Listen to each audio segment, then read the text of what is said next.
કાજલ બુલેટિનમાં આપનું સ્વાગત છે। હું છું અજીઝ ઝપેલવાલા। સમાચારમાં વાત કરીએ તો વડોદરા શહેરમાં તારીખ 18/1ના રોજ હરણી લેક ઝોન ખાતે બનેલ દુઃખદ અને કરુણ ઘટનાના પીડિતોને મળવા ગત રોજ ગુજરાત રાજ્ય અલ્પસંખ્યકના ચેરમેન વઝીર ખાન પઠાણ, નાસિર ખાન પઠાણ, યુનુસ ખાન પઠાણ વડોદરા ખાતે આવી પહોંચ્યા હતા અને પીડિતોના પરિવારની મુલાકાત કરી હતી અને દરેક પરિવારના દુઃખમાં તેઓ સહભાગી થઈ તેમને શક્ય મદદ કરવાની ખાતરી પણ આપી હતી।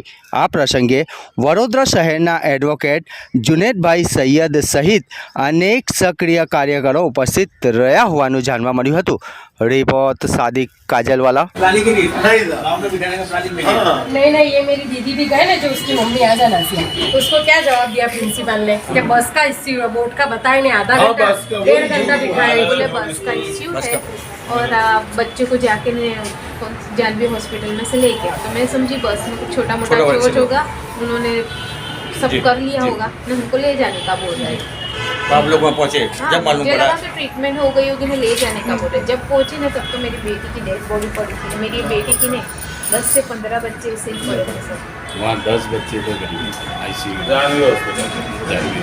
जानवी हॉस्पिटल में मैं गई तो और पेरेंट्स नहीं थे, सिर्फ और मैं हालांकि पहले पहुंची। ये और जब वहाँ जाने के बाद देखा तो बच्चे पड़े थे, कोई ट्रीटमेंट नहीं।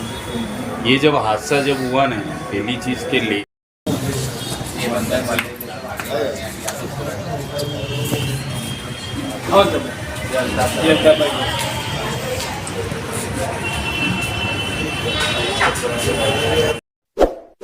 इस वीडियो को लाइक करें, हमारे चैनल को सब्सक्राइब कर बेल आइकन जरूर प्रेस करें